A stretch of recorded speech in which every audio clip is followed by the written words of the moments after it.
Cek ya. Haleluya. Haleluya. Puji Tuhan, salam sejahtera dalam kasih Tuhan kita Yesus Kristus. Saya bersyukur dan bersuka cita ada di tengah-tengah kita semua. Amin. Haleluya. Dari kesaksian yang luar biasa dan tentunya pujian-pujian yang luar biasa, saudara. Saya diberkati, saya dikuatkan, dan saya percaya kita semua juga mendapatkan sukacita dari Tuhan. Amin. Saya perhatikan lagu-lagunya bicara tentang perjalanan hidup, kesaksian juga bicara tentang perjalanan hidup, bicara tentang betapa Tuhan yang terbaik dan termanis bagi kita. Amin, saudara. Ya, puji Tuhan. Terima kasih buat ucapannya di grup maupun tadi secara verbal. Mohon maaf saya belum bisa balas ucapan di grup, saudara, karena kami sampai di rumah itu sudah jam 5 lewat, hanya rebahan sebentar terus bangkit lagi mandi, saudara. Ya, puji Tuhan ada di tempat ini dalam kebaikan Tuhan. Berat, saudara, ya, menyandang gelar yang baru itu cukup berat, saudara. Orang bilang STH itu sarjana tinggi hati, gitu ya, saudara, ya. MTH makin tinggi hati, gitu, saudara. DTH harusnya doktor teologi, tapi dedengkotnya tinggi hati, gitu. Jadi, ya kadang pelesetan itu ya cukup ajaib, saudara, ya. Padahal untuk menempuh pendidikan itu harus paling enggak dapat migrain setiap bulan, saudara, ya. Kalau wanita ada bulanan, ya kalau belajar itu juga ada migrainnya, saudara, setiap bulan. Ada tugas, ada PR, ada semua penelitian. Dan memang tesis saya itu tidak kemana-mana, tetap penelitian di tempat ini. Dan saya percaya kehidupan kita pribadi lepas pribadi pun adalah sebuah penelitian. Amin. Jadi kalau di ujungnya, contohnya seperti orang tua kita, Tante Linda, mungkin dia bisa menulis sebuah penelitian tentang kehidupannya, perjalanan kehidupannya. Ya, bisa dituangkan lewat tulisan, bisa dituangkan juga lewat kesaksian. Saya rasa kehidupan kita pun bisa menjadi sebuah penelitian, dan penelitian itu menjadi berkat bagi banyak orang. Amin. Dan penelitian yang saya ambil ada di tempat ini dengan judul tesis pengaruh keteladanan gembala, pengaruh keteladanan dan motivasi gembala sidang dalam loyalitas, mempengaruhi loyalitas jemaat di GPD Eklesia Karangmulia, Kota Tangerang, Banten. Saudara, diangkat dari sisi bagaimana motivasi seorang gembala, motivasi seorang pemimpin, motivasi seorang leader, saudara. Ya, kalau kita melakukan sesuatu udah salah motivasi, bisa salah jalan, saudara. Tetapi saya maju bab 1, maju bab 2, bab 3 sampai bab 4. Dan puji Tuhan di-approve dan saya dikatakan layak untuk diwisuda hari ini. Amin, saudara. Dan itu adalah anugerah Allah. Ada Ibu Gembala, mana di bawah. Terima kasih buat Ibu Gembala, tentunya ditulis di tesis, saudara. Dan juga ada tulisan terima kasih buat jemaat GPD Eklesia Karangmulia yang sudah mendukung dalam doa, dalam penguatan, dalam perhatian. Ya, satu hal yang modal yang sangat luar biasa. Amin. Dan saya sangat bersyukur, sangat diberkati. Setiap kita ibadah, saya merasakan hadirat Tuhan. Dan setiap kita ibadah ada mujizat Tuhan. Menunjukkan bahwa perjalanan kehidupan kita diketahui oleh Tuhan. Dan perjalanan kehidupan kita, saudara, menjadi sebuah penelitian yang penting. Yang Tuhan bisa tuliskan satu kali kelak. Sehingga namamu dan namaku tertulis di buku kehidupan. Amin. Gak perlu, saudara, kita rebutan nama kita ditulis di STNK, saudara, gak perlu. Yang penting nama kita tertulis di buku kehidupan. Amin, saudara.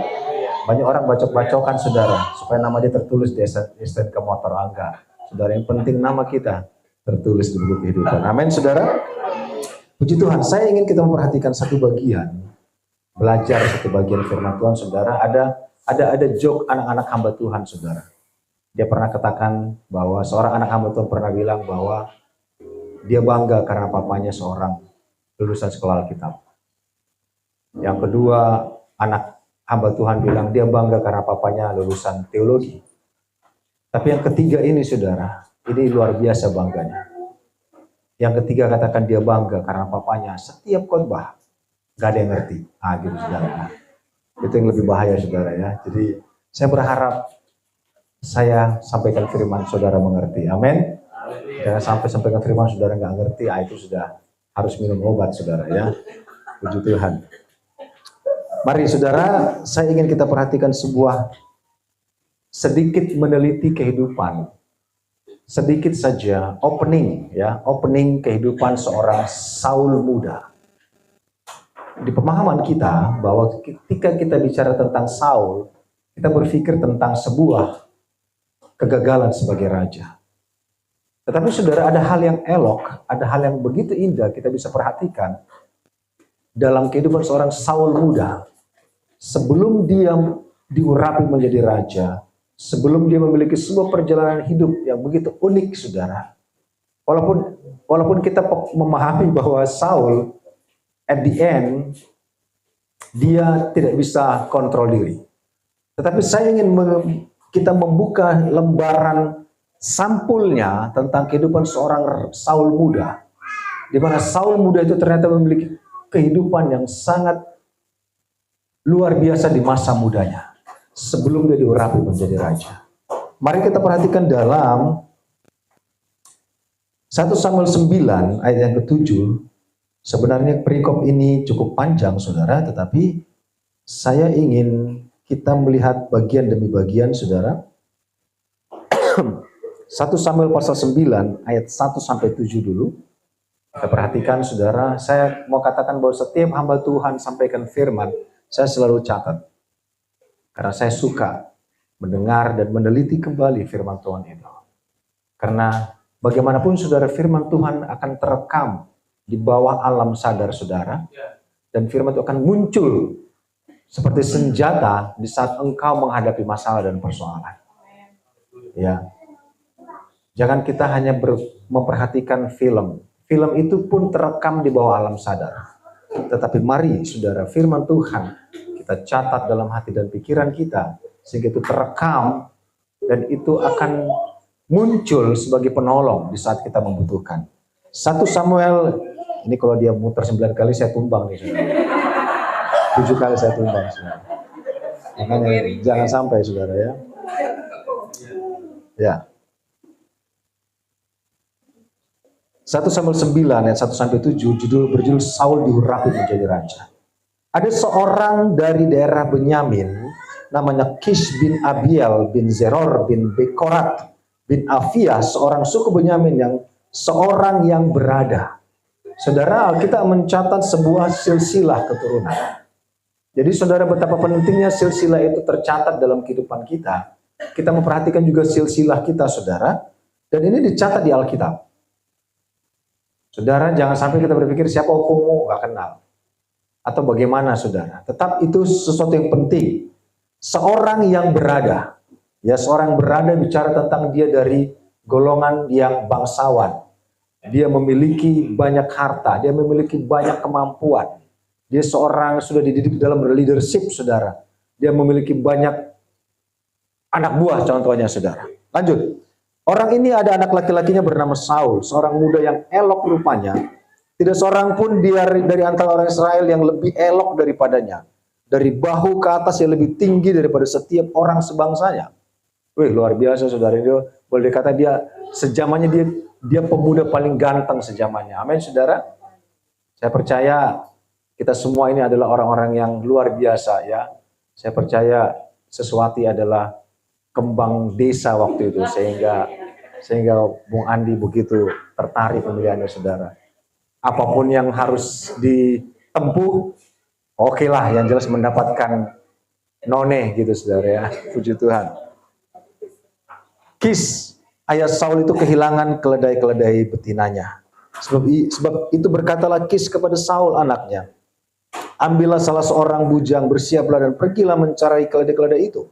Lalu mereka berjalan melalui pegunungan Efraim, juga mereka berjalan melalui tanah Salisah, tapi tidak menemuinya. Kemudian mereka berjalan melalui tanah Sahalim, tetapi keledai-keledai itu tidak ada. Kemudian mereka berjalan melalui tanah Benyamin, tetapi tidak menemuinya. Saudara, ada satu tugas yang diberikan oleh bapaknya Saul yang bernama Kish, seorang bangsawan, seorang kaya, seorang yang memiliki kapasitas yang luar biasa, saudara, bahwa berbicara tentang bagaimana keledai-keledainya itu hilang. Dan Saul seorang pemuda, anak dari Kish, saudara, dia disuruh untuk mencari keledai-keledai itu. Saudara, tugas itu berlatar belakang dari orang tuanya. Saudara, seorang anak Saul itu saudara dengar-dengarin kepada perintah bapaknya, kepada orang tuanya. Sekalipun dia bisa aja menolak, saudara, karena mereka punya anak buah. Apa gunanya keledai-keledai, sedikit keledai-keledai bagi orang tuanya? Sementara dia punya keledai banyak, dia punya anak buah banyak. Kenapa Kish harus mengirim anaknya sendiri untuk mencari keledai-keledai itu? Padahal keledai-keledai itu tidak banyak jumlahnya. Tidak begitu berharga. Tetapi Kish, bapaknya itu menyuruh Saul untuk mencari keledai-keledai itu, saudara. Dan saudara kekasih dalam Tuhan, bahwa ini sesuatu gangguan, ini sesuatu kemunduran. Kenapa? Kish kehilangan keledai. Kish kehilangan hartanya, saudara. Tidak dijelaskan berapa banyak. Tetapi sebuah tulisan menyatakan bahwa ini merupakan sesuatu yang mengganggu pikiran Kish. Saudara, keledai-keledai itu hilang. Dan Saul diperintahkan untuk mencari keledai itu bersama dengan anak buahnya. Ini titik awal, saya mau katakan saudara, ini titik awal Saul muda bertemu dengan Nabi Samuel. Di ujungnya, kita kalau mempelajari bagian ini, saudara, di ujungnya Saul bertemu dengan Samuel, dan Saul diurapi menjadi raja.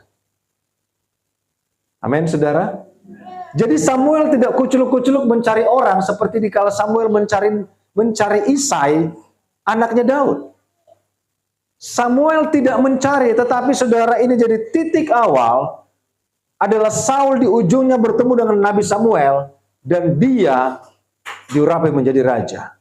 Kehilangan keledai, saudara, saya mau katakan begini, kita berpikir, wah, kan Kish orang kaya, keledainya ribuan, kenapa keledai 2 ekor aja dia harus kejar? Saudara, saya mau katakan begini, orang semakin kaya akan semakin hitung-hitungan, betul ya? Semakin hitung-hitungan. Dia punya rumah banyak, dia akan pelit kepada orang, gak akan kasih rumah ke orang. Dia punya harta banyak, dia punya tanah banyak, tanah kosong di sana punya dia, tanah kosong punya dia. Semakin dia punya harta, belum tentu dia akan semakin baik. Yang ada, dia akan semakin pelit. Itu yang kita pahami ya. Sehingga mungkin itu yang dialami oleh Kish. Sekalipun dia punya ribuan keledai, 2 ekor, 5 ekor keledai meninggalkan, dia harus kejar itu. Dan dikatakan saudara, ini menjadi titik awal saya katakan tadi. Kalau kita kembali ke ayat selanjutnya, di ayat 4, lalu mereka berjalan melalui pegunungan Efraim, juga mereka berjalan melalui tanah Salisa, tetapi tidak menemuinya. Kemudian mereka berjalan menuju tanah Sahalim, tetapi keledai itu tidak ada. Kemudian mereka berjalan melalui tanah Benyamin, tetapi tidak menemuinya. Saudara, berapa kota yang mereka jalan ini? Saudara, berapa hari mereka berjalan, Saul berjalan mencari keledai itu. Berjalan melalui mereka dari Benyamin, tanah Benyamin, saudara, karena mereka dari suku Benyamin. Mereka melalui pegunungan Efraim. Pegunungan, saudara. Bukan satu gunung, tapi pegunungan. Mountains. Lebih dari satu gunung. Dia melalui pegunungan Efraim. Saya katakan tadi, Saul muda ini disuruh bapaknya mencari keledai 3-4 ekor, saudara. Yang saya katakan bahwa nanti di ujungnya ayat ini dia bertemu dengan Samuel. Dan Samuel mengurapi dia menjadi raja. Dari titik awal, bapaknya kehilangan keledai. Disuruh Saul, dia tunduk, dia lakukan. Tetapi perjalanan ini tidak mudah. Amin. Perjalanan tidak gampang. Saudara, dikatakan bahwa Saul melalui pegunungan Efraim. Saudara mungkin pernah mendaki gunung, mungkin satu gunung aja setengah udah ngos-ngosan, saudara. Betul ya? Wah, udah malas udah berkemah aja, udah turun lagi. Tapi pegunungan, saudara, more than one. Juga mereka berjalan melalui tanah salisa. Jadi ada gunung, terus tanah datar. Tanah datar itu padang gurun. Panasnya 40 derajat bisa, saudara. Apalagi? Tetapi tidak menemunya. Kemudian mereka berjalan menuju tanah Sahalim. Tetapi kalau tidak ada, kemudian mereka berjalan menuju tanah Benyamin, tetapi tidak menemunya. Jadi muter lagi, saudara. Tidak bertemu. Saudara, saya mau katakan bahwa cara Tuhan itu bisa bermacam-macam dalam menolong engkau dan saya. Amin. Cara Tuhan itu tidak bisa kita katakan harus dengan cara kita. Rencana awal adalah mencari keledai. Ternyata di balik itu Tuhan punya rencana yang lebih besar bagi Saul. Amin. Seorang pemuda yang ujungnya diurapi, dilantik menjadi raja, dari titik awal dia berencana hanya mencari keledai yang hilang. Menjalani pegunungan Efraim, masuk kepada padang gurun, berbalik lagi ke tanah Benyamin. Saudara, it takes time. It takes effort. Saudara, ternyata saudara perjalanan itu mengandung makna yang luar biasa.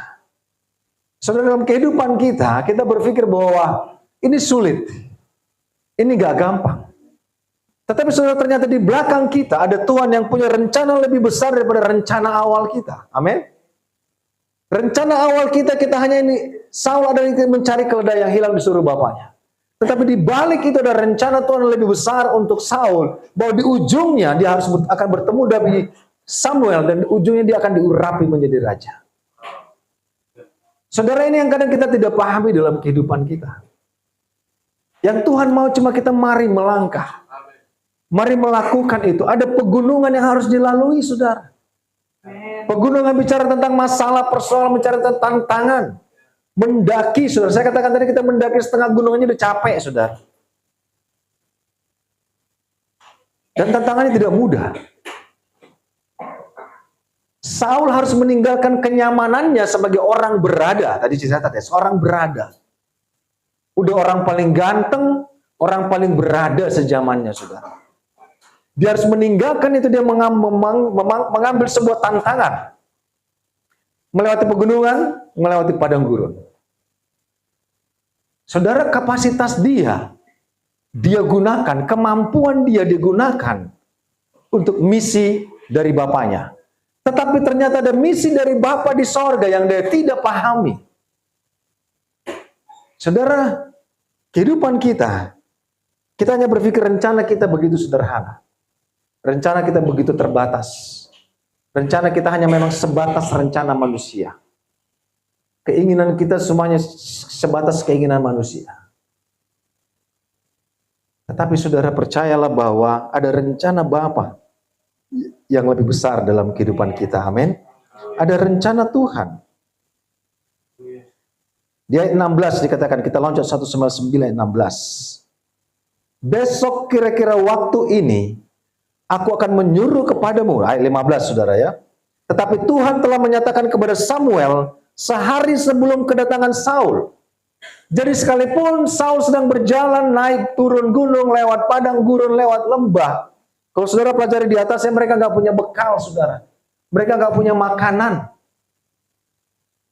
Kita sudah belajar bahwa kerajaan Allah bukan bicara tentang makanan, minuman, tetapi damai sejahtera dan sukacita oleh Roh Kudus. Amin. They don't have food.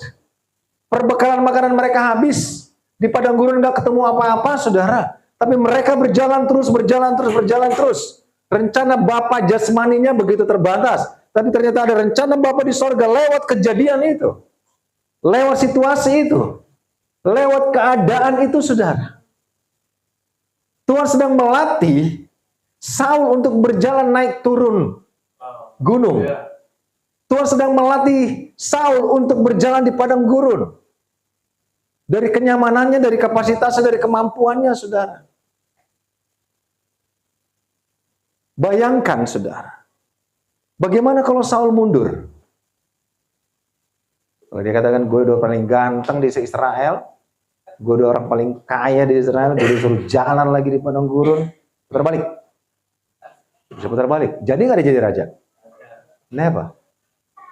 God will choose somebody else. Tuhan tidak memilih orang yang berdiam diri. Tuhan memilih orang yang mau melatih dirinya. Ayat di atasnya dia don't have food. Mereka nggak punya makanan. Tetapi disuruh naik gunung. Mungkin mereka makan daun, saudara, bisa jadi. Di padang gurun mereka nggak punya air. Tapi mereka berjalan. Tapi lihat di ayat 15. Tetapi Tuhan telah menyatakan kepada Samuel sehari sebelum kedatangan Saul demikian. Besok kira-kira waktu ini aku akan menyuruh kepada seorang laki-laki dari tanah Benyamin. Engkau akan mengurapi dia menjadi raja atas umatku Israel. Dan dia akan menyelamatkan umatku dari tangan orang Filistin. Sebab aku telah memperhatikan sengsara umatku itu. Karena teriakannya telah sampai kepadaku. Dalam perjalanan kehidupan kita, saudara, tidak pernah ujungnya bertepuk sebelah tangan. Tidak pernah. Kita berjalan. Ada masalah yang diizinkan diperhadapkan, ada tantangan, ada sakit, penyakit, saudara. Tetapi di sana ada tangan yang lain yang menyambut kita. Amin. Ada tangan yang lain tersedia. Sehingga Allah berbicara kepada Nabi Samuel. Hari ini, jam seperti ini besok, seorang laki-laki sedang berjalan menuju engkau. Melewati pegunungan Efraim. Melewati padang gurun. Dia sudah melewati tantangan itu, dia sudah menyelesaikan tantangan itu. Mereka berjalan kaki berhari-hari, berminggu-minggu. Awalnya mencari keledai yang hilang. Tetapi di sana ada Nabi Samuel menyambut. Allah sudah persiapkan. Amin, saudara? Amin. Allah sudah atur sedemikian rupa. Kadang kita sudah saat Tuhan suruh melakukan sesuatu. Sebenarnya Allah sudah siapkan sesuatu di sana. Tapi kita enggan, kita komplain dulu, kita ngomel dulu, saudara. Kita bertanya dulu. Saudara, kita sudah belajar tentang suratan Maleaki. Bagaimana mereka, saudara, kurang lebih 7 komplain kepada Allah. Setiap Allah berfirman, mereka jawab balik. Setiap Allah berfirman, mereka jawab balik. Saudara masih ingat firman itu tentang Maleaki, saudara. Seorang nabi yang begitu sengsara. Karena setiap apa yang disampaikan, di-kick balik, saudara. Itu Maleaki. Amin, saudara. Dan ini, saudara, dia maju terus. Dia maju terus. Dia lakukan terus, saudara. Dan Tuhan sudah berbicara bahwa seorang laki-laki bernama Saul, lengkap dengan namanya, saudara. Jelas. Ayat 17 kita lihat. Ketika Samuel melihat Saul, maka berfirmanlah Tuhan kepadanya, inilah orang yang kusebutkan kepadamu itu. Orang ini akan memegang tampuk pemerintahan atas umatku. Amin, saudara.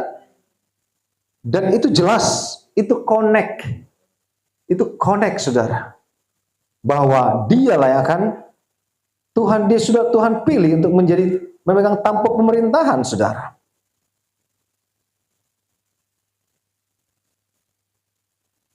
Dan yang mau saya katakan bahwa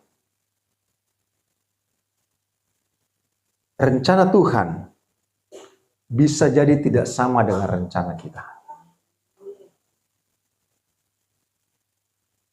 Kita berpikir rencana kita adalah yang terbaik. Tapi Tuhan sudah mengetahui segala sesuatu dalam kehidupan kita dari awal sampai akhir. Amin. Pokoknya katakan, Tuhan tahu kehidupan engkau dari awal sampai akhir. Alfa dan Omega, yang awal sampai akhir. Kita loncat ayat 22. Dikatakan, saudara, kita mempelajari bagian ini. Sesudah itu Samuel mengajak Saul dan bujangnya di bawahnya ke pendopo dan memberikannya kepada mereka tempat utama di depan para undangan yang banyaknya kira-kira 30 orang. Berkatalah Samuel kepada juru masak, berikanlah sekarang bagian yang kuberikan kepadamu tadi, dengan pesan simpanlah ini dahulu. Saudara, dia disambut, dia diberi makan. Saudara, saya mau katakan begini. Mohon maaf, tadi saya perhatikan di bawah banyak sendal, saudara. Saya pikir ini bukan 2:10 malam lagi, kenapa banyak sendal di luar? Gitu. Bertanya-tanya, saya buka apa enggak ya? Gitu saudara ya. Jadi saya pikir kenapa? Saya mau katakan begini saudara. Ada dasarnya orang mengatakan bahwa ini batas suci. Ada dasarnya. Dalam kisah itu satu-satunya Allah berkata buka kasutmu karena tempat itu adalah suci. Satu-satunya ayat dan itu ditujukan kepada Musa. Ya. Ditujukan kepada Musa. Dan itu tidak ditujukan kepada siapapun di seluruh dunia ini. Hanya ditujukan kepada Musa. Dan Musa di saat bertemu dengan Allah dikatakan buka kasutmu. Itu batas. Buka kasutmu, nggak boleh. Karena itu tempat suci. Dia melihat api di sana. Semak-semak. Tetapi semak itu tidak terbakar. Itu bicara hadirat Tuhan. Itu batas buka kasutmu. Itu dasarnya. Tapi pemahamannya berbeda. Tetapi sekarang saudara sekarang bahwa kita bayangkan ketiga anak bungsu itu. Saudara tahu kisah anak sulung anak bungsu saudara? Yang anak bungsu minta bapaknya jual harta terus dia berfoya-foya saudara. Dia kembali. Dia berpikir etika itu masih berlaku. Dia compang-camping, dia tidak punya sepatu pun. Dia datang ceker ayam saudara ya. Tidak ada kasut di kakinya. Dia datang menghadap bapaknya dengan penuh dosa. Apa bapaknya katakan? Dia panggil anak buahnya. Pakai dia sepatu yang terbaik. Amin. Dia baju compang-camping. Bapaknya katakan apa? Kasih dia baju yang terbaik. Bahkan dia katakan apa? Kasih dia cincin perhiasan yang terbaik. Demikianlah Tuhan mau kita menghadap Bapa, menghadap Tuhan. Amin. Jadi bukan lagi kita buka kasut, saudara. Tetapi memang Tuhan kasih kita sepatu untuk kita berjalan dalam kemenangan, lepas kemenangan. Tuhan berikan kita baju yang terbaik. Tuhan berikan kita perhiasan yang terbaik. Dan demikianlah engkau dan saya datang kepada Tuhan. Amin. Demikian juga Samuel, di saat Saul datang dalam perjalanan panjang itu, mereka menyambut dengan sambutan yang terbaik. Dengan makanan yang terbaik, dengan upacara yang terbaik. Dan Saul di situ diurapi menjadi raja. Saudara, sesuatu yang tidak pernah dipikirkan oleh Saul. Bapaknya sedih, dia kehilangan keledai. Dia suruh anaknya untuk cari itu keledai, bawa balik ke sini. Karena hitungannya kurang. Melewati pegunungan Efraim, melewati padang gurun yang begitu panas, tanah Sahalim, dan mereka berjalan melalui lagi tanah Benyamin, tetapi tidak menemuinya. Saudara, adakah engkau sedang berencana untuk mendapatkan sesuatu, tetapi ujungnya engkau tidak mendapatkan apa yang kau cari? Saul tidak mendapatkan apa yang dia cari. Saul tidak menemukan apa yang dia inginkan. Saul tidak melaksanakan misi pribadi dengan lengkap. Tapi Tuhan punya misi yang berbeda. Amin. Saul tidak menemukan keledai itu. Tapi Saul menemukan mahkota, dia menjadi raja. Saul tidak kembali lagi kepada bapaknya membawa keledai saja. Tapi dia kembali kepada bapaknya sudah menjadi seorang raja. Dan itu rencana yang jauh lebih indah yang Allah kerjakan bagi Saul. Saudara, mungkin kita berpikir, apa yang kuinginkan ku tidak temukan. Dia tidak mendapatkan apa yang dia inginkan. Dia tidak mendapatkan apa yang dia rindukan. Tetapi dia terus berjalan. Engkau dan saya terus berjalan. Terus berjalan. Ada tantangan, mari kita terus berjalan. Ada pegunungan yang menghalangi, mari kita terus berjalan. Ada padang gurun yang panas, yang menyengat, kita terus berjalan. Karena Tuhan menjadikan sesuatu yang jauh lebih indah dari apa yang kita pernah rencanakan dalam hidup kita. Sekalipun mungkin kita menemukan apa yang kita sedang kita cari. Kalau sekiranya Saul pun menemukan keledai itu, dia akan kembali kepada bapaknya. Dia tidak akan bertemu dengan Samuel. Tetapi Allah merancangkan sesuatu yang indah. Sekalipun mungkin engkau tidak menemukan apa yang engkau inginkan, Allah merancangkan jauh lebih indah yang engkau bisa pernah pikirkan. Kita berdiri saudara, kita naikkan pujian.